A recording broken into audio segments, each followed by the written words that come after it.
우리 다 같이 새해 인사하겠습니다. 해피 뉴 이어. 해피 뉴 이어. 네, 새해 하나님 복을 많이 받으시기 바랍니다. 여러분 그냥 다른 사람들 아닌 사람들은 그 인사할 때 그냥 새해 복 많이 받으세요 이렇게 하는데, 복을 많이 받으려면요 복을 누가 주냐는 거예요. 그렇죠? 주신 분이 있어야 그 받을 거 아니겠어요. 주는 분이 있어요. 주는 분이 없는데 어떻게 받을 수 있겠습니까? 요즘 가끔 보면은요, 복을 줄 수 없는 사람이 복을 준다고 떠들어대는 사람도 있어요. 우리는 그런데 그런 유혹에 넘어가지 마시기 바랍니다. 종교적인 사기꾼, 이단자들, 또는 뭐 사업체나 뭐 이렇게 한다고 하는 사람들, 그 사기꾼들 많아가지고 우리를 사기쳐가지고 이걸 걸리는 사람 있죠. 그 다음에 우리가 믿는 건 우리가 잘 아는 대로 하나님만 복을 가지고 계십니다. 믿습니까? 하나님 아닌 분은 절대 복을 가질 수가 없어요. 한번 다른 분들에게 물어보세요. 새해 복 많이 받으십시오. 그러면 당신이 복 줄 겁니까? 라고 물어보세요. 네? 진정한 복은 하나님만 줄 수 있습니다. 그렇습니까? 다음에 이 받으려면요, 우리가 이 받을 수 있는 그 마음의 자격, 준비가 필요합니다. 왜냐하면 하나님께서는 미모를 보지 아니하시고 중심을 보시기 때문에 그 중심에 복 받을 수 있는 마음을 가졌느냐 안 가졌느냐, 그 마음이 그거를 보시거든요. 그렇기 때문에 올해 새해 출발을 하는데 먼저 우리가 이 복 받을 수 있는 이 마음 자세를 갖기 위해서 이 말씀에 같이 은혜를 받고자 합니다. 그런데 우리 기독교의 진리는 우리 예수님께서 가르쳐 주신 대로 천국에 대해서 가르쳐 주는 말씀 속에 비유를 하나 듭니다. 어떤 비유를 드는 거니, 어떤 사람이 남의 밭에서 일을 할 것 같습니다. 일을 하는 가운데 보화를 발견했습니다. 당시에, 예수님 당시에는 은행과 같은 그런 이제 보화 같은 걸 갖다가 보관할 수 있는 그런 기관이 없어요. 그래서 되게 돈 많은 사람들이 이제 항아리나 이런 것을 넣어가지고서, 주로 항아리에 넣어가지고서 땅속에 묻어놓습니다. 근데 이제 전쟁이 많은 때라, 가난간에 도망을 간다든지 혹은 죽는다든지 이러면 그 비밀이 갇혀놓은 그 보화, 그것이 아무도 몰라요. 어디에 누가 갇혔는지, 어디에 또 그런 보화가 있는지. 그래가지고 그거를 이제 발견하는 사람들이 이제 그걸 갖게 되고 그러는데, 오늘 주시는 말씀의 비유도 마찬가지입니다.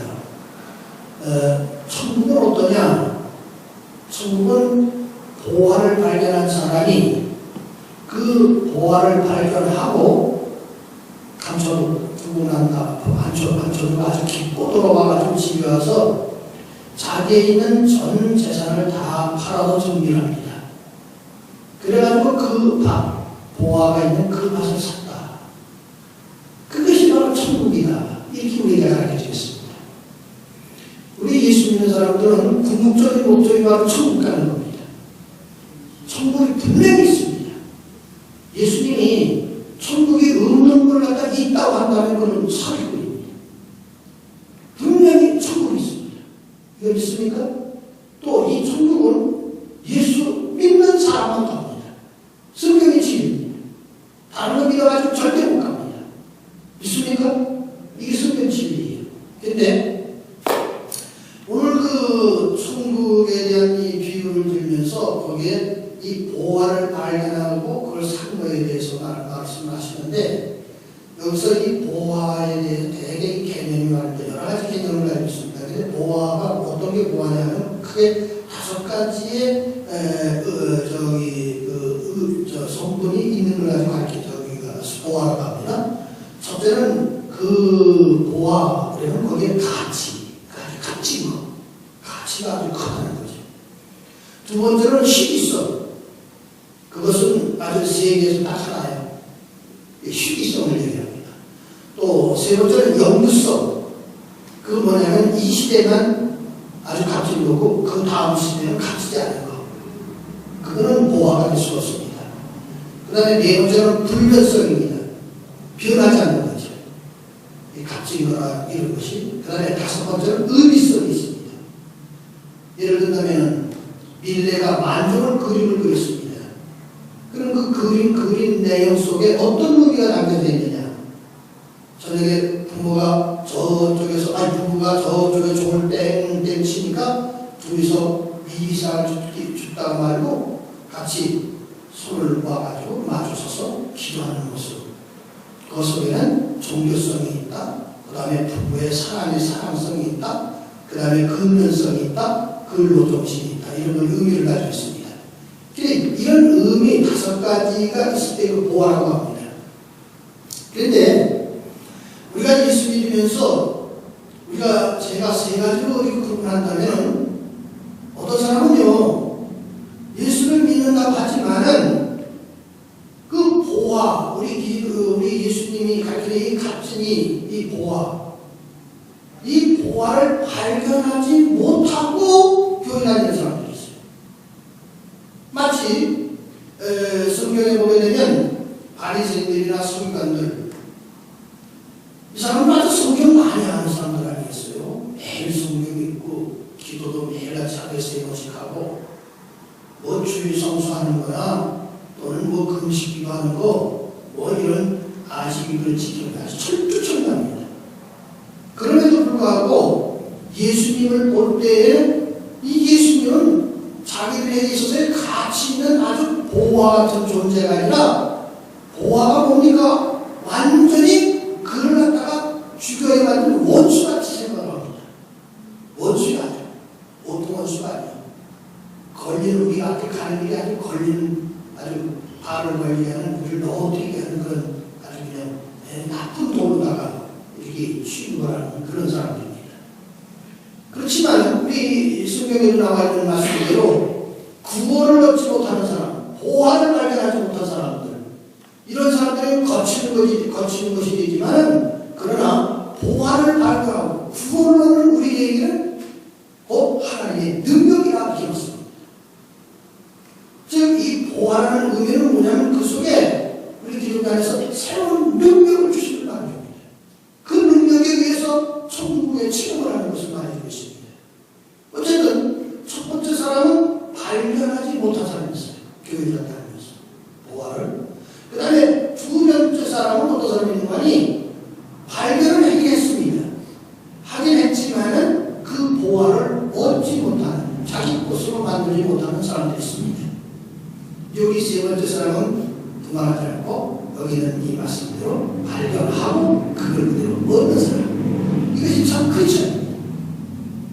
우리 이 시간에 주님이 원하시는 주님께서 우리에게 발견할 것을 원하고 보화를 발견할 것을 원하고 발견하는 것을 갖다 그대로 자기가 얻을 수 있게 해주시는 이 진리 여기 이 세 가지 과정을 우리가 생각하면서 말씀에 은혜를 받고자 합니다. 첫 번째 과정이 뭐냐면 발견하기 전의 과정을 한번 과거로 생각해 볼 수 있다. 이 사람에 대한 과거. 이 사람의 과거는 즉 한마디로 얘기하면 일하는 사람이었습니다. 놀고 있는 사람이 아니었습니다. 남의 밭에 가서 일을 하다가 보화를 발견했다는 것입니다. 그 밭은 자기 밭이 아니에요. 그 밭 주인께서는 여러 사람들이 많이 있지만 일꾼이 많이 있지만 이 사람이 우리 밭에서 와서 일하는데 가장 적합하다 해서 그 사람을 불러가지고 일을 시키기로 합니다. 즉 일하는 그런 가운데 새로운 보화를 발견하는 것입니다.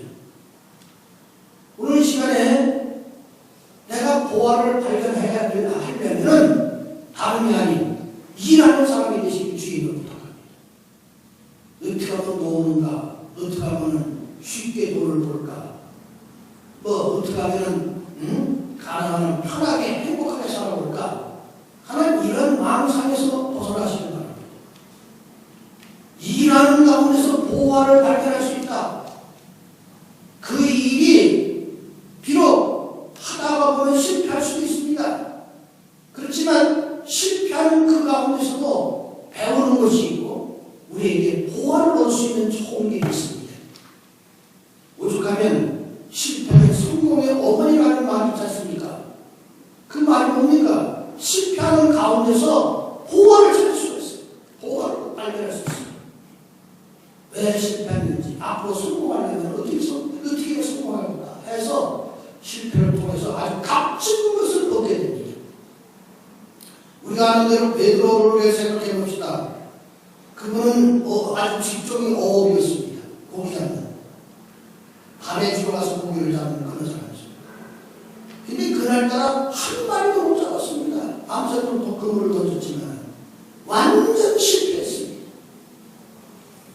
근데 이 사람이 그렇게 실패했는데도 아침에 그 날이 밝아가지고 동이 들 때에 그냥 가만히 있는 게 아니라 실패한 그 그물 그것 가지고서 다시 내일 잡아야 되겠다. 다시 잡아야 돼가지고 그물을 싣고 있었습니다.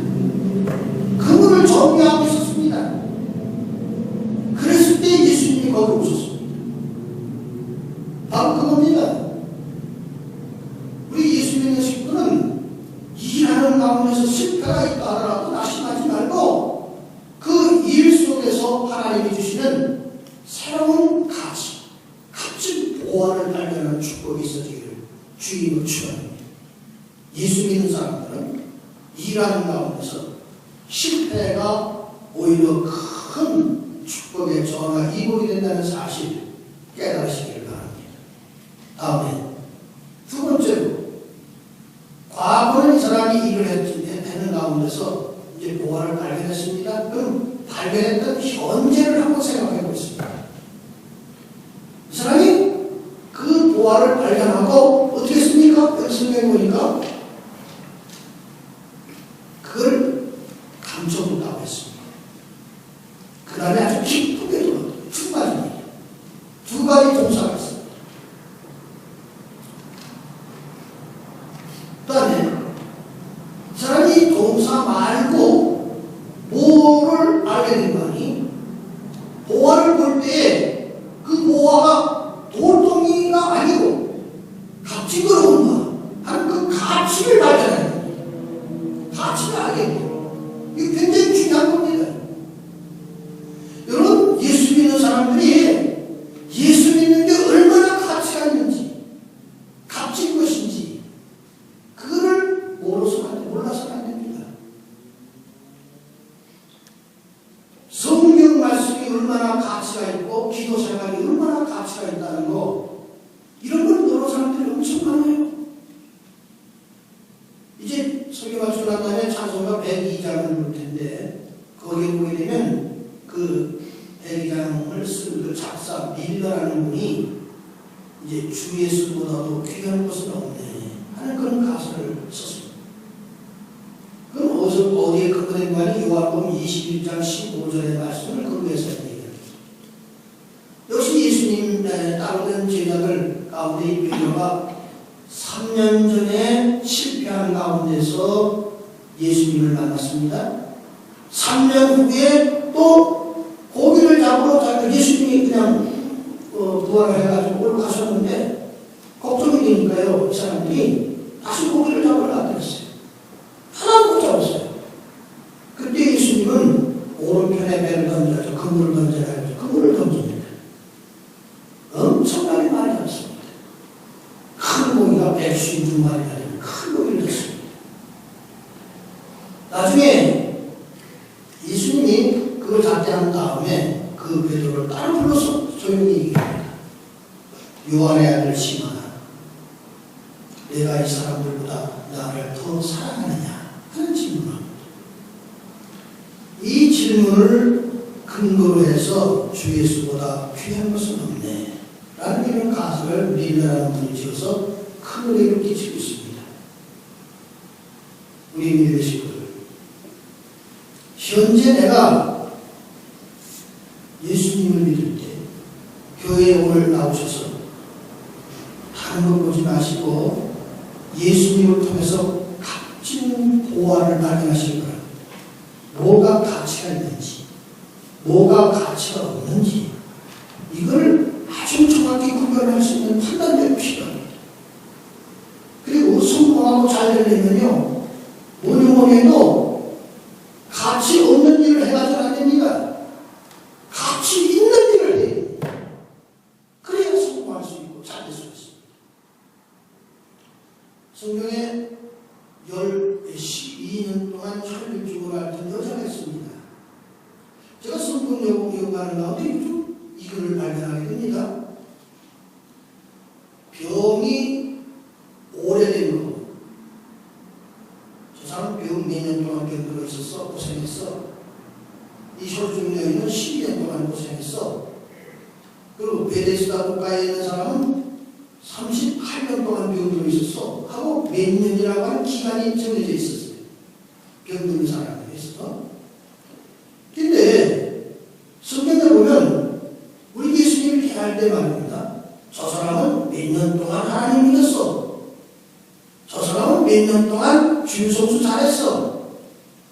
바리새인들 보고 저 사람들은 몇 년 동안 아주 하루에 3번씩 기도 잘했어. 했다는 그 몇 년 한 것을 그 행적에 대해서 나온 한 구절도 없어요. 제가 거기서 뭘 발견하게 되는 거 아니요? 예수님은요, 내가 뭘 이렇게 했다. 기도도 많이 하고, 교회도 열심히 다니고, 성경도 많이 보고, 한 등등 이거에 대한 경력을 그걸 그렇게 계산해 놓고 계시진 않아요. 예수님은. 뭘 계산하는 거니? 그 사람이 얼마나 고생했느냐, 얼마나 병들어서 고생했느냐, 그거를 계산하고 계세요. 그러니까 성경에 보니까 그런 분이 우리가 믿는 예수님입니다. 믿습니까? 네. 그래가지고 12년 동안 병들고 이 사람은 성경에 보니까 너무나도 12년 동안 많은 의원에게 괜히 아주 고생을 많이 했답니다. 왜 고생을 많이 했느냐? 이 약 먹어라, 주사 맞아라 해서 이 병원 찾아가고 저 병원 찾아가면서 그만 약도 먹고 주사가 맞고 애를 써봤지만 돈 거기에 그냥 들었고 있는 것도 다 허비한 상태입니다. 이런 가운데 성경에 보면 이 혈류증 여자가 예수님의 소문을 듣습니다. 그 예수님의 소문을 듣는 순간 그 마음속에 무슨 마음이 생기는가요? 정말 때가 가지고 내가 옷가에 만지기만 하면 내 병이 낫겠다 하는 믿음이 생겼습니다. 이것이 바로 보합니다. 이것이 바로 갇힌 것입니다. 우리 성도님들 예수님에 대해서 많이 얘기만 듣고 끝나지 마십시오. 오늘 부탁합니다. 올해 새해 출발할 때 우리들 마음속에 예수님을 통해서 예수님의 소문을 들을 때 아무쪼록 우리 마음에 큰 보화를 발견하는 신령한 믿음의 깨달음이 있어지길 주님으로 축원합니다. 이제 이런 복을 받기가 쉬운 건 대단히 없어요. 굉장히 중요한 겁니다. 예수님 값진 보화. 그 다음에 이분이 행동한 것 가운데 숨겨뒀다는 얘기입니다.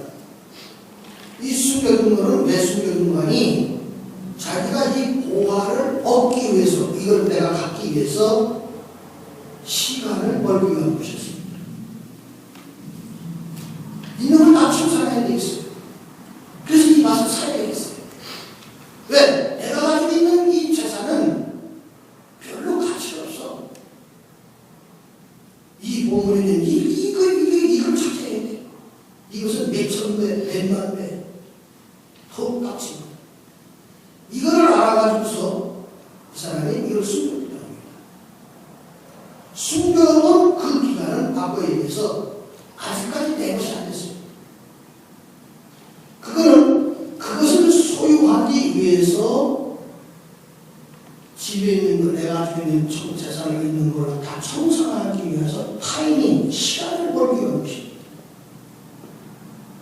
지금 이런 타이밍, 시간을 벌기 위한 타이밍을 가지고 있는 상태에 있는 사람인가, 내가 아닌가를 한번 생각해 봐야 되겠습니다.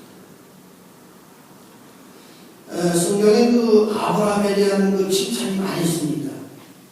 특별히 창세기 22장 에 보게 되면 하나님이 아브라함 보고 사실 그 100살 때 하나님의 은혜로 낳은 아들이 아니겠습니까?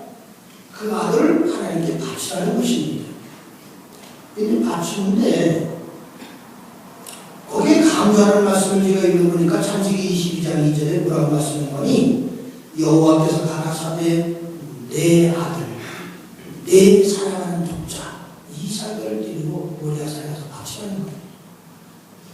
자꾸 내 아들 내 독자 그렇게 강조합니다.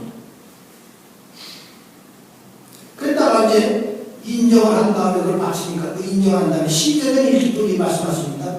내가 내 아들을 내 독자라도 내게 아끼지 아니하였으니 이렇게 말씀합니다. 자꾸 내 아들 내 사랑하는 독자 이렇게 자꾸 그렇게 얘기해요. 사실은 하나님의 은혜로다가 주신 그 아들입니다. 제가 생각할 때 하나님이 자꾸만 내 아들 내 독자 내 사랑하는 아들 이래라고 얘기했을까?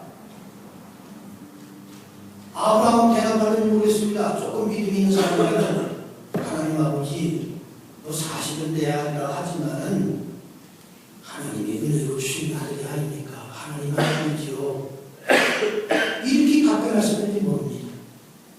근데 아브라함은 전혀 그렇게 답변하지 않습니다.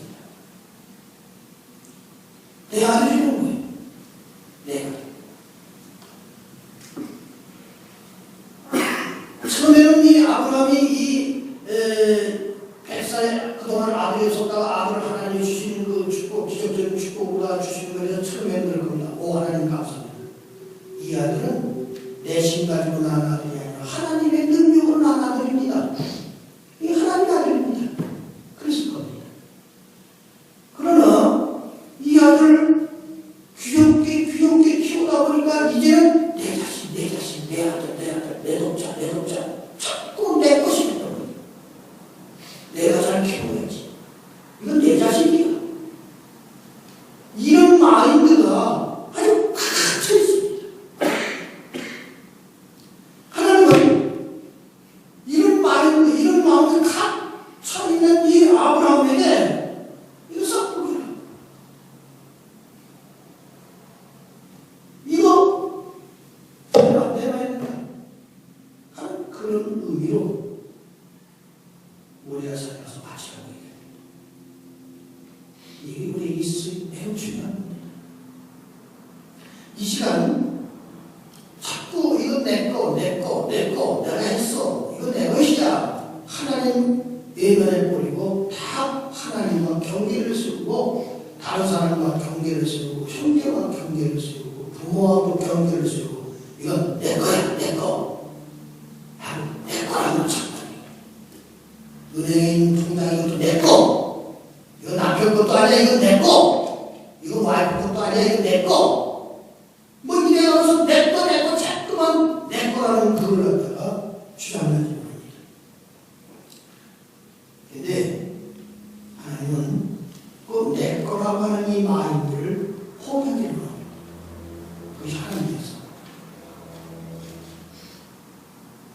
여러분 저는 기도하는 가운데 올해의 기도의 제목 가운데 한 가지 바꾼 것이 있습니다. 지난해보다 바꾼 것이 뭐냐면 사도 바울이 기도한 것 같이 내 몸에서 그리스도를 존귀하게 되기를 원합니다. 하는 걸 하나 넣습니다. 아무쪼록 지금 순교도가 하는 이 순교도 그 순교도는 그것을 주님은 시간을 벌어서 타이밍을 얻어가지고 정리할 걸 빨리 정리해서 그 상으로 내가 아직까지 이 생명을 주신 것은 그런 타이밍을 하나 주신 것이다. 이렇게 믿고 올 한 해를 새롭게 출발하시는 신앙생활에 값진 것을 얻으시길 주님으로 축원합니다. 아멘이 없어요. 이제 마지막 세 번째 보면은요, 이 사람이 어떻게 했습니까? 순교되고 기쁨으로 돌아가가지고 정리했다는 것입니다. 사람은 이 기쁨이 보통 기쁨이 아닙니다. 남들에게 알릴 수 없는 기쁨입니다. 나만이 느끼는 그런 기쁨입니다.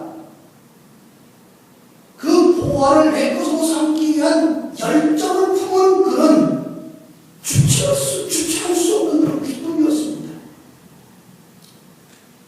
예수 믿는 믿음 가운데서 이 주체할 수 없는 기쁨을 우리 마음속에 소유하시길 주님을 축원합니다.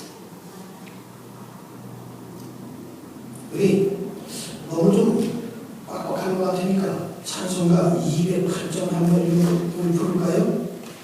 208장 다 잤어요?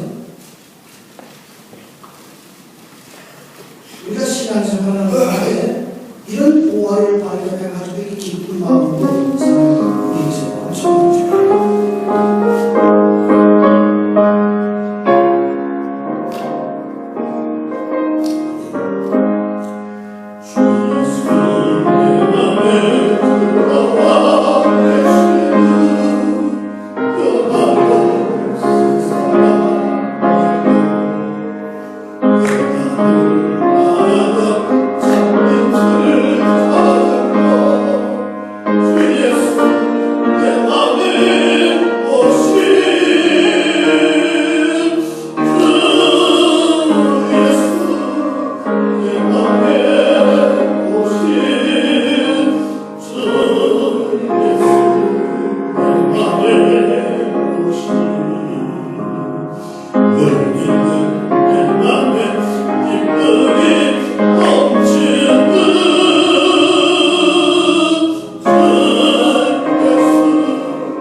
그것이 알고 싶다 라는 프로를 TV 프로를 봤습니다. 그 제목이 뭐냐면 돈의 맛이라는 주제를 가지고 있는 그림으로다가 프로를 진행하더라고요. 내용을 간단히 요약하면은 이 한국의 로또 당첨된 사람들 세 사람을 들어요. 한 사람은 집배원, 우체국 집배원인데 집배원 생활하다가 로또를 당첨돼가지고 32억을 받았습니다. 또 한 사람은 철가방 나르는 사람, 중국집에서 배달하는 그 사람, 이 사람이 당첨돼가지고 18억을 받았습니다. 한 사람은 건축장에서 일하는 사람이 그 16억짜리 로또에 당첨했습니다. 그 사람들을 쭉 이제 어떻게 그 받은 후에 생활한 걸 다 보여줬습니다. 그리고 이제 그 로또 당첨된 거에 대해서 그 한국인들의 그 습성이 생각이 어떠냐 그거에 대해서 이제 설문조사한 것까지 얻어내면서 얘기했습니다. 거기 보니까 한국인들이 생각할 때 행복하게 살려면 돈이 얼마나 있어야 되겠느냐 하는 것이었습니다. 여러분들 생각해 본 적 있어요? 내가 행복하게 살려면 돈이 얼마나 있어야 될까? 근데 조사에 의하면 10억에서 20억 정도 있어야 행복하게 살 거다. 이렇게 여기 나오더라고요. 근데 이렇게 또 하나 조사가 있는데 이게 뭐냐면 행복하려면 돈이 있어야 된다. 그 한국 사람들이 생각하는 사람들이 얼마나 있는 말이에요? 92%가 돈이 있어야 행복하다. 돈 없으면 불행하다. 이렇게 생각한다. 92%가. 근데 놀라운 건 저 핀란드나 데마크나 인도네시아 사람들은 50% 이상이 돈과 행복감은 별개의 문제다. 이렇게 생각합니다. 이게 한국 사람의 마인드하고 그쪽 사람들의 마인드하고 너무나 큰 차이가 나는 거예요. 그리고 일반 서민들이 18억이나 10억 이상 돈을 벌려면은 어떻게 해야 되냐. 전혀 일평생 평생 뭐 일을 아무리 해도 15년 이렇게 돈을 모을 수 없다는 겁니다. 그래서 이 사람들이 생각할 때 어디에 기대는가니 이런 운수, 행운, 여기에 기댈 수밖에 없다는 겁니다. 그래서 웬만한 서민들도 보게 되면 일주일에 한 번씩 복권을 사는데, 로또를 사는데 한 10만 원 이상씩 이렇게 로또를 산다고 하는 걸 거기에 정보에 보여주더라고요. 그래서 한국 사람들이 보면 그 로또를 산 다음에 그 사람들의 그 행복감, 그 기쁨, 그 유효기간이 어느 정도냐, 그 통계에 보니까 그것을 발표하는데 불과 유효기간이 1년 정도밖에 안 된답니다. 그런 다음에 또 한 가지 얘기가 대부분 그 로또에 그 배당하에 그냥 한꺼번에 수주받은 사람들이 처음에는 그렇게 행복했지만 어떤 사람은 가정이 파괴돼. 아주 폭풍이 돼 막 그러더라고요. 어떤 사람은 그걸 갖다 낭비하면서 이익이 그냥 치주점 해가면서 아주 탕진해버리는 그런 사람. 또 어떤 사람은 또 여자를 갖다 여자하고 싸우고 뭐 이렇게 그런 문제가 나옵니다. 또 놀라운 거 하나를 거기서 보다는데 남편이 소금 장사를 하는데 매주마다 이제 복권을 사가지고 이제 보다가 그 주간에는 그 아내한테 그 10장을 주면서 여기 복권 당첨나 좀 보라고 약간 10장을 줬다는 거예요. 근데 아무 대답이 없었답니다. 근데 그 후에 이 여자가 행동이 달라지기 시작했답니다. 그리고 한 번 오해가 들어왔는데 법원에서 통지가 왔더래요. 통지가 어떤 통지가 왔는가니 이혼 신청서 도장지가 하나는 그 아내 그 여자와 접근금지를 하는 그런 판결권이 났다는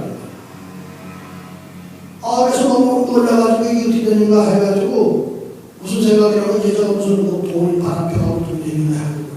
그 전에 자기가 그 10장 사가지고 와이프 보고 이거 당첨됐나 보라고 줬던 그거를 갖다 참아왔다고 생각하거든요. 그 번호를.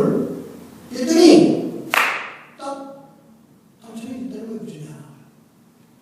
그 후로 이 여자는 남편을 완전히 배신하고 그만 남편 접근금지를 해가면서 그거를 찾기 위해서 이 소금장수 이 사람은 5번이나 법원에다 신청을 설명을 했었다는 것입니다. 그러나 이제는 포기했다 하는 그런 얘기를 거기 보도하는 걸 제가 들었습니다. 제가 이런 얘기를 하는 것은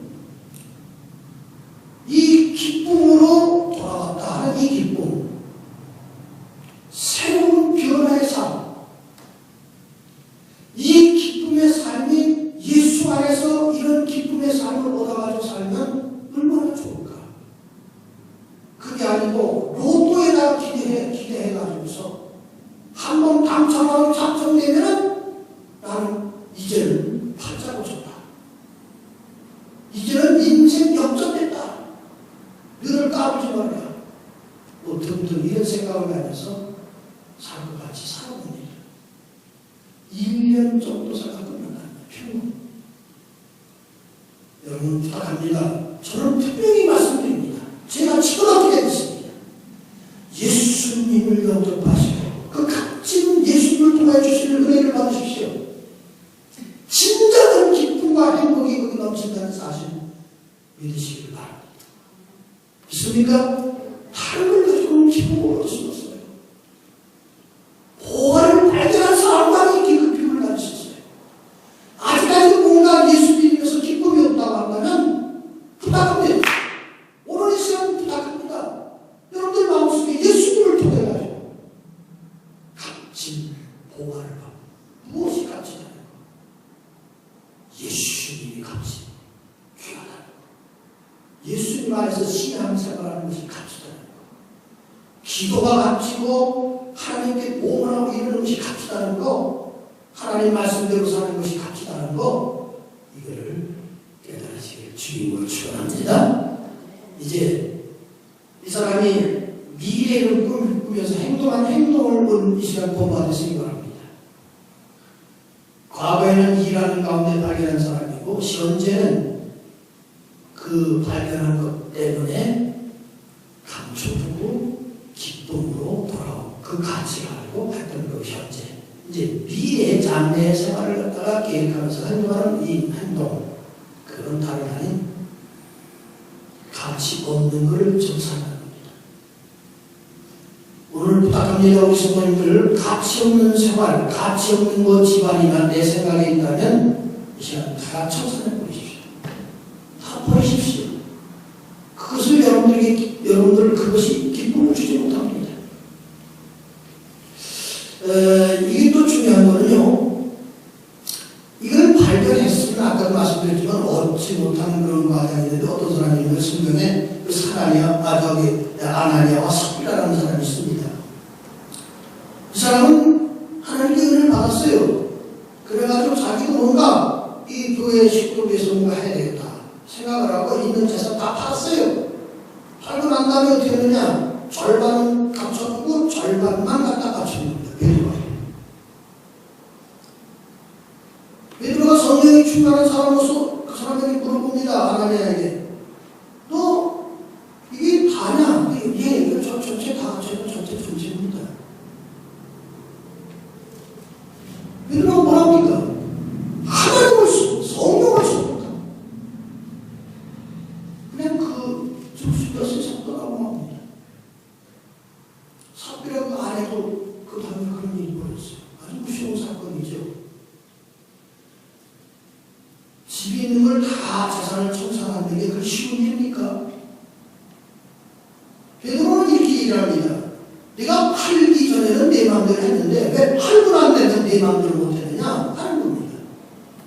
그게 무슨 얘기만이, 팔고 나서 돈을 가지고 있다 보니까 이것이 나를 갖다가 움직여요. 이 돈이 내 마인드를 막 바꿔놔요. 어떻게 바꿔놓느냐? 그 짓을 행하게 합니다. 그래가지고 무슨 그 뭐냐? 그 짓 때문에 행동을 하게끔 하는 것이 있어요.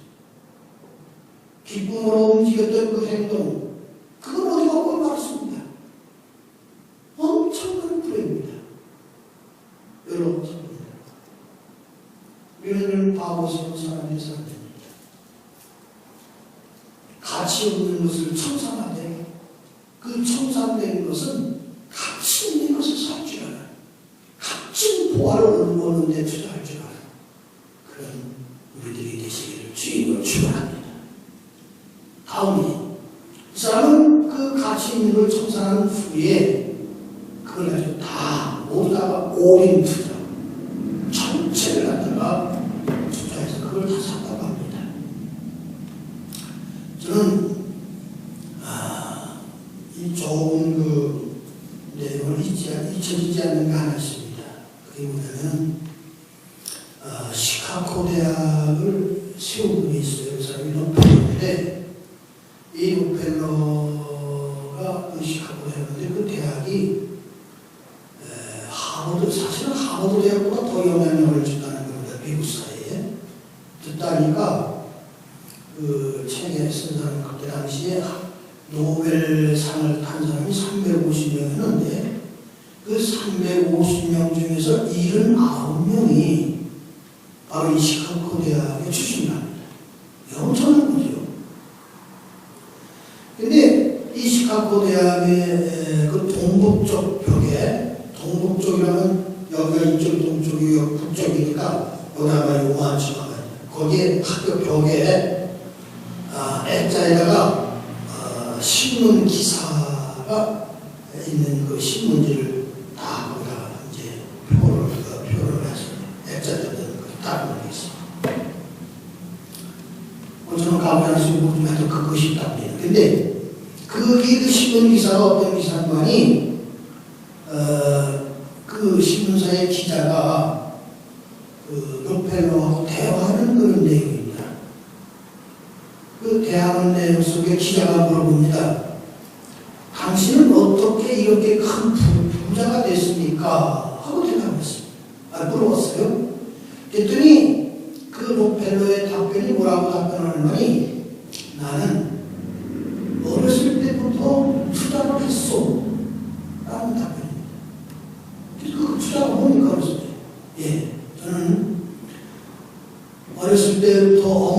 가르침을 받아서 8살 때부터 실주를 하고 신앙생활을 했습니다. 하나님 내분 기록했습니다. 8살 때부터 나는 투자를 했다. 우리 믿음의 친구들,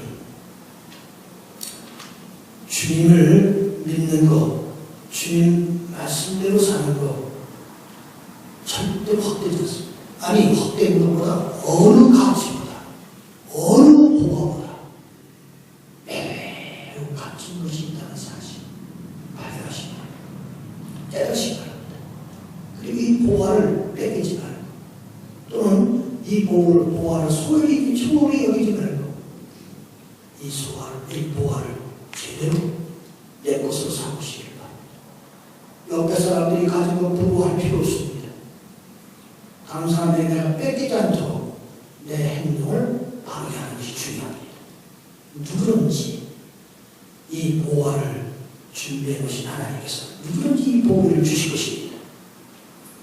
고린도후서 4장 7절, 우리가 이 보배를 질그릇에 가졌으니 이는 능력이 심히 큰 것이 하나님께 있고 우리에게 있지 아니함을 알게 하려 합니다. 하나님의 능력은 세상의 어떤 보화보다 값집니다. 베드로전서 2장 7절, 믿는 너에게는 보배이나 믿지 아니하는 자에게는 건축자들의 버린 돌이 모퉁이의 머릿돌이 있다 말씀합니다. 베드로전서 2장 19절, 오직 흠 없고 점 없는 어린 양 같은 그리스도의 보배로운 필요한 것이다. 보배 얘기합니다. 예수 안에는 뭐든지 예수님께로부터 오는 것은 모두 다 가깝습니다. 남들은 철학에 걸릴지 모릅니다. 남들은 그걸 갖다가 자기에게 있어서 거친 것이 되는지 모릅니다. 그래서 죽이려고 했는지 모릅니다. 포기하려고 합니다. 그러나 우리 예수, 그것이 보배라고 믿고 따르는 사람에게 아름다운 보배로운 삶을 살도록 만들어주시고, 전 세계에 여러 민족이 있지만 이 미국을 보배로운 나라로 만드신 하나님은 성도들의 신앙을 보시고 이런 그런 축복을 주신 줄을 믿습니다. 아무쪼록 성도들이 올인해가지고서 영국에서 메이플라워를 만들어가지고 저 보스턴 거기에 도착해가지고서 프리마우스에 도착해가지고 어떤 그 생활, 그것은 바로 지금도 그 하나님이 우리에게 역사하고 있습니다.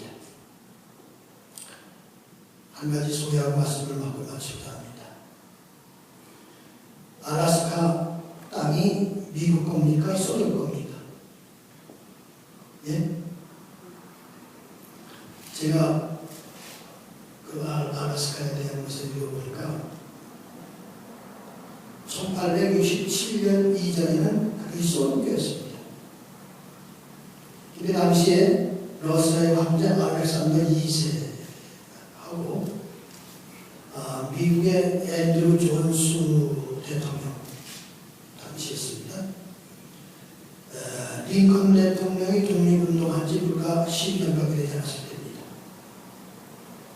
근데 소련에서 그 알래스카 가치 없다고 그냥 얼음만 있는 것, 거기서 그저 곰이나 잡고 해가지고 몸피나 파랑에만 있는 그런 거로 생각을 하고 이걸 이제 파보려고 했습니다.